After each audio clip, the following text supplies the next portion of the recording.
ओम नमो भगवते वासुदेवाय। श्रीमद् भागवत सुधा सागर। आज मैं श्रीमद् भागवत सुधा सागर हिंदी में शुरू करने जा रही हूँ। ये ग्रंथ सुख सागर गीता प्रेस गोरखपुर द्वारा प्रकाशित हुआ है। मेरा पूरा प्रयास है कि सबको अच्छे से सुनाओ। आप सब प्लीज मुझे पूरा सपोर्ट करें और मेरे चैनल को लाइक, सब्सक्राइब और शेयर जरूर करें ताकि ये भागवत ज्यादा से ज्यादा लोग सुन सकें। अब मैं बात करती हूँ श्रीमद् भागवत सुधा सागर की, जो एक महत्वपूर्ण ग्रंथ है, जो भगवत पुराण के महत्वपूर्ण भागों को संक्षेपित रूप में प्रस्तुत करता है।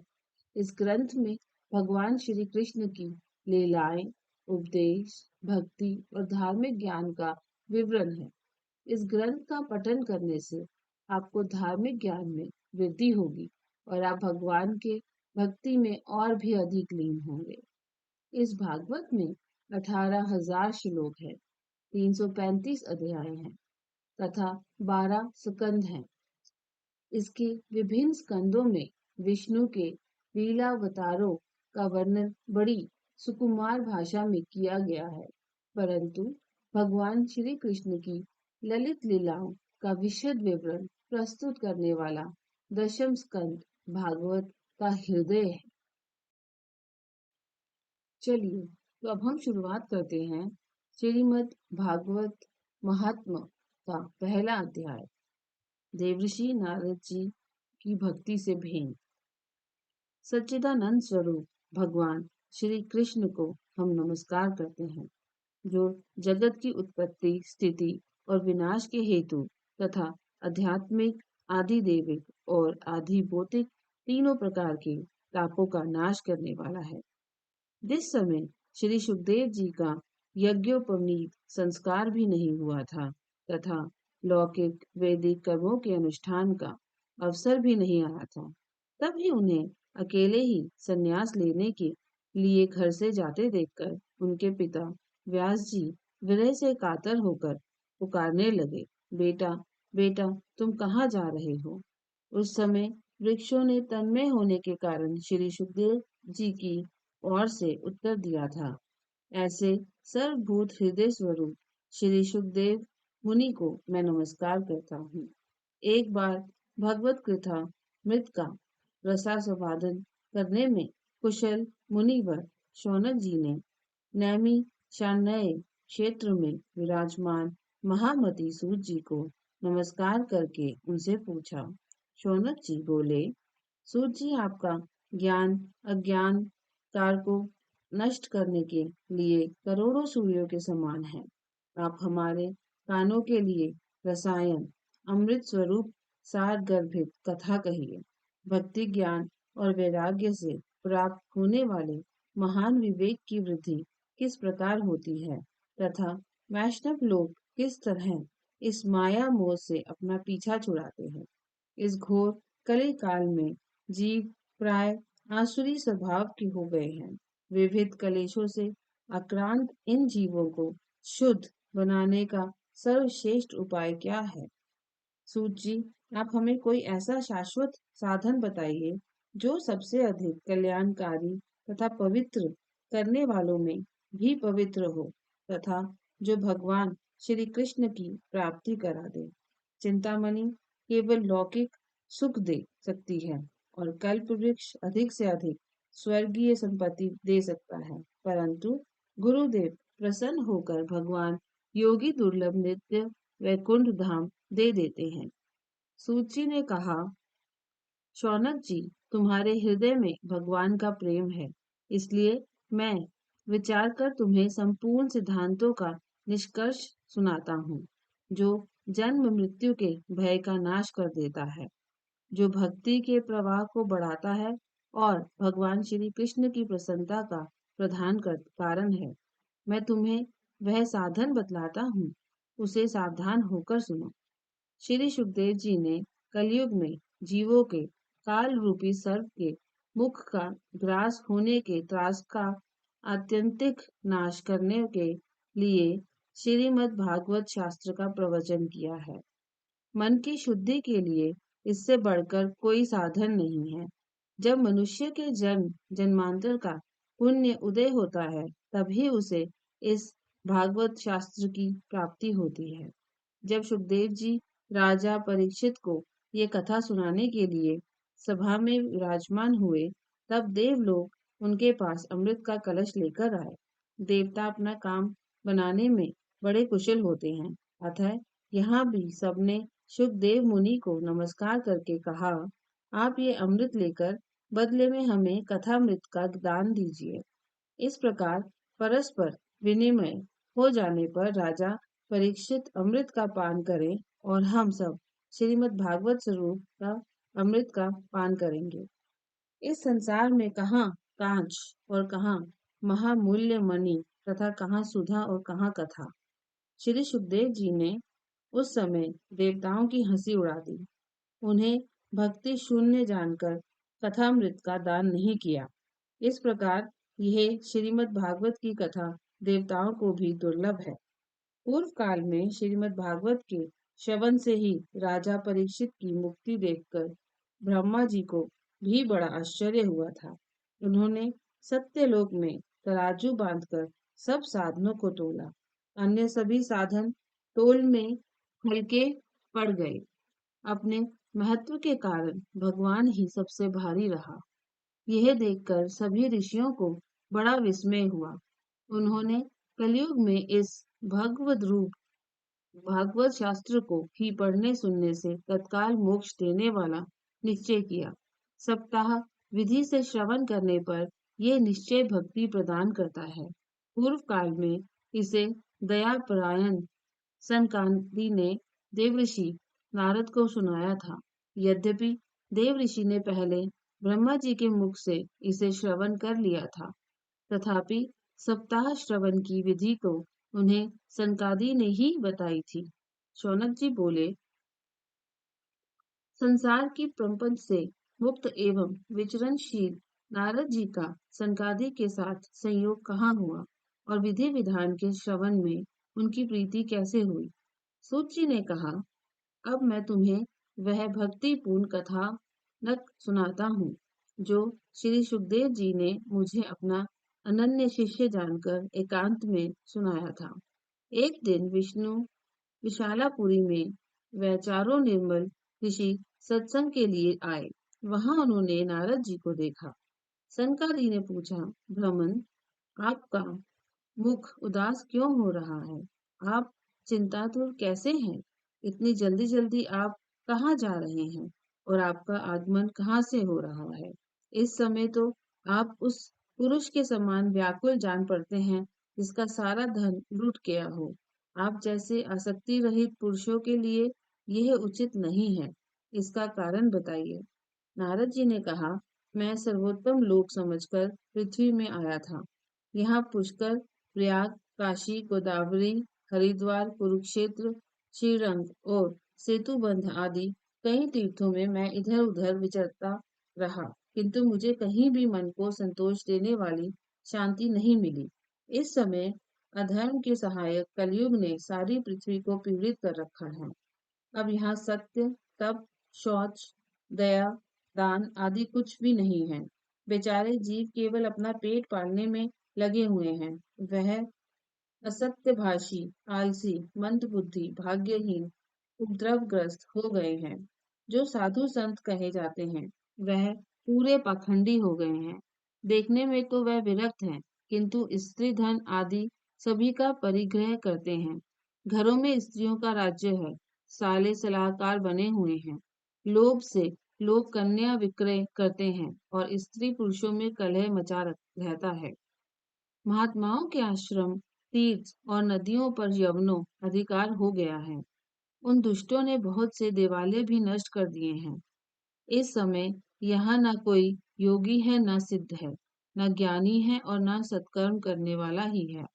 सारे साधन इस समय कलयुग दावन से जलकर भस्म हो गए हैं। इस कलयुग में सभी देशवासी बाजारों में अन्न बेचने लगे हैं। ब्राह्मण लोग पैसा लेकर वेद पढ़ाते हैं और स्त्रियां वैश्यावृत्ति से निर्वाह करने लगी हैं। इस तरह कलयुग के दोष देखता और पृथ्वी पर विचरता हुआ मैं यमुना जी के तट पर पहुंचा, जहां भगवान श्री कृष्ण की अनेकों लीलाएं हो चुकी हैं। मुनिवरों सुनिए, वहां मैंने एक बड़ा आश्चर्य देखा। वहां एक युवती स्त्री खिन्न मन से बैठी थी। उसके पास दो वृद्ध पुरुष अचेत अवस्था में पड़े जोर जोर से सांस ले रहे थे। वह तरुणी उनकी सेवा करती हुई कभी उन्हें चेत कराने का प्रयत्न करती और कभी उनके आगे रोने लगती। वह अपने शरीर के रक्षक परमात्मा को दसों दिशाओं में देख रही थी। उसके चारों ओर सैकड़ों स्त्रियां उसे पंखा झल रही थी और बार बार समझाती जाती थी। दूसरे ये सब चरित देखकर मैं कौतूहलवश उसके पास चला गया। मुझे देखकर वह युवती खड़ी हो गई और बड़ी व्याकुल होकर कहने लगी। युवती ने कहा, अजी महात्मा जी, क्षण भर ठहर जाइए और मेरी चिंता को भी नष्ट कर दीजिए। आपका दर्शन तो संसार के सभी पापों को सर्वथा नष्ट कर देने वाला है। आपके वचनों से मेरे दुख की भी बहुत कुछ शांति हो जाएगी। मनुष्य का जब बड़ा भाग्य होता है, तभी आपके दर्शन हुआ करते हैं। नारद जी कहते हैं, तब मैंने उस स्त्री से पूछा, देवी तुम कौन हो? ये दोनों पुरुष तुम्हारे क्या होते हैं? और तुम्हारे पास ये कमल नयनी देवियां कौन हैं? तुम हमें विस्तार से अपने दुख का कारण बताओ। युवती ने कहा, मेरा नाम भक्ति है। ये ज्ञान और वैराग्य नामक मेरे पुत्र हैं। समय के फेर से ही ये ऐसे जर्जर हो गए हैं। ये देवियां गंगा जी आदि नदियां हैं। ये सब मेरी सेवा करने के लिए ही आई हैं। इस प्रकार साक्षात देवियों के द्वारा सेवित होने पर भी मुझे सुख शांति नहीं है। तपोधन, अब ध्यान देकर मेरा वृतांत सुनिए। मेरी कथा वैसे तो प्रसिद्ध है, फिर भी उसे सुनकर आप मुझे शांति प्रदान करें। मैं द्रविड़ देश में उत्पन्न हुई, कर्नाटक में बढ़ी, कहीं कहीं महाराष्ट्र में सम्मानित हुई, किंतु गुजरात में मुझको बुढ़ापे ने आ घेरा। वहां घोर कलयुग के प्रवास से पखंडियों ने मुझे अंग भंग कर दिया।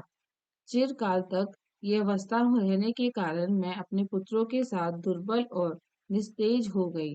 अब जब से मैं वृंदावन आई, तब से पुनः परम सुंदरी सुरूपवती नव युवती हो गई हूँ। किंतु सामने पड़े हुए ये दोनों मेरे पुत्र थके मांदे दुखी हो रहे हैं।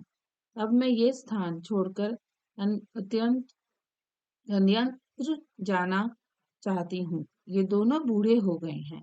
इसी दुख से मैं दुखी हूँ। मैं तरुणी क्यों और ये दोनों मेरे पुत्र बूढ़े क्यों? हम तीनों साथ साथ रहने वाले हैं, फिर ये विपरीतता क्यों? होना तो ये चाहिए कि माता बूढ़ी हो और पुत्र तरुण। इसी से मैं आश्चर्यचकित चित्त से अपनी इस अवस्था पर शोक करती रहती हूँ। आप परम बुद्धिमान एवं योग निधि हैं। इसका क्या कारण हो सकता है, बताइए।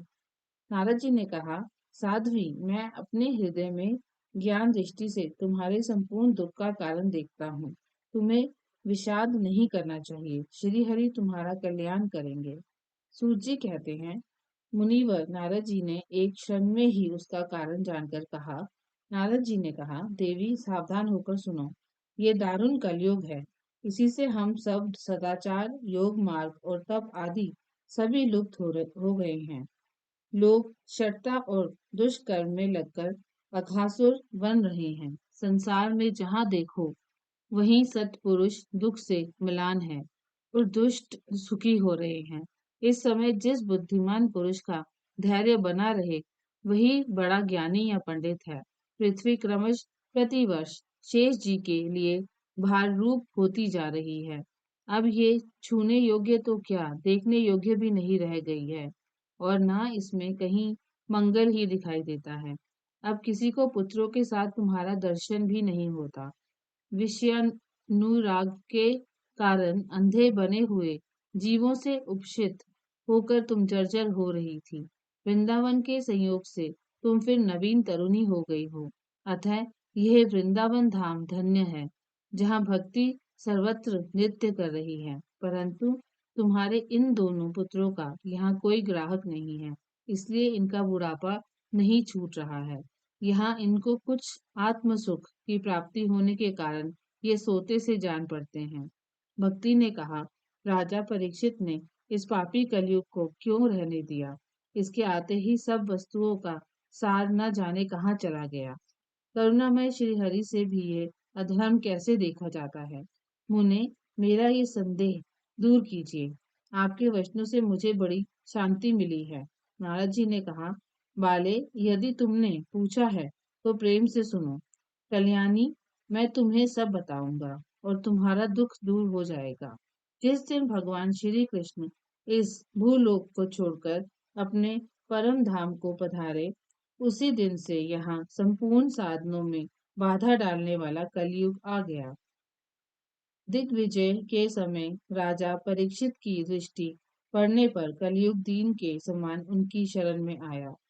भ्रमर के समान सारग्राही राजा ने ये निश्चय किया कि इसका वध मुझे नहीं करना चाहिए, क्योंकि जो फल तपस्या, योग एवं समाधि से भी नहीं मिलता, कलयुग में वही फल श्री हरि कीर्तन से ही भली भांति मिल जाता है। इस प्रकार सारहीन होने पर भी उसे इस एक ही दृष्टि से सार युक्त देखकर उन्होंने कलयुग में उत्पन्न होने वाले जीवों के सुख के लिए ही इसे रहने दिया था। इस समय लोगों के कुकर्म में प्रवृत्त होने के कारण सभी वस्तुओं का सार निकल गया है और पृथ्वी के सारे पदार्थ बीजहीन भूसी के समान हो गए हैं। ब्राह्मण केवल अन्न धनादि के लोभवश घर घर एवं जन जन को भागवत की कथा सुनाने लगे हैं। इसीलिए कथा का सार चला गया। तीर्थ में नाना प्रकार के अत्यंत घोर कर्म करने वाले नास्तिक और नारकी पुरुष भी रहने लगे हैं। इसलिए तीर्थों का भी प्रभाव जाता रहा। जितना चित्त निरंतर काम, क्रोध, महान लोभ और तृष्णा से तपता रहता है, वह भी तपस्या का ढोंग करने लगे हैं। इसलिए तप का भी सार निकल गया। मन पर काबू न होने के कारण तथा लोभ, दंभ और पाखंड का आश्रम लेने के कारण एवं शास्त्र का अभ्यास न करने से ध्यान योग का फल मिट गया। पंडितों की ये दशा है कि वह अपनी स्त्रियों के साथ भैंसों की तरह रमन करते हैं। उनमें संतान पैदा करने की ही कुशलता पाई जाती है। मुक्ति साधन में वह सर्वथा अकुशल है। संप्रदायानुसार प्राप्त हुई वैष्णवता भी कहीं देखने में नहीं आती। इस प्रकार जगह जगह सभी वस्तुओं का सार लुप्त हो गया है। ये तो इस युग का स्वभाव ही है, इसमें किसी का दोष नहीं है। इसी से पुंडरीकाक्ष भगवान बहुत समीप रहते हुए भी ये सब सह रहे हैं। सूत जी कहते हैं, शौनक जी, इस प्रकार देवर्षि नारद के वचन सुनकर भक्ति को बड़ा आश्चर्य हुआ। फिर उसने जो कुछ कहा उसे सुनिए। भक्ति ने कहा, देव ऋषि, आप धन्य हैं। मेरा बड़ा सौभाग्य था जो आपका समागम हुआ। संसार में साधुओं का दर्शन ही समस्त सिद्धियों का परम कारण है। आपका केवल एक बार का उपदेश धारण करके गयाधु कुमार प्रहलाद ने माया पर विजय प्राप्त कर ली थी। ध्रुव ने भी आपकी कृपा से ही ध्रुव पद प्राप्त किया था। आप सर्व मंगलमय और साक्षात श्री ब्रह्मा जी के पुत्र हैं। मैं आपको नमस्कार करती हूँ। इसी के साथ पहला अध्याय समाप्त हुआ। ओम नमो भगवते वासुदेवाय।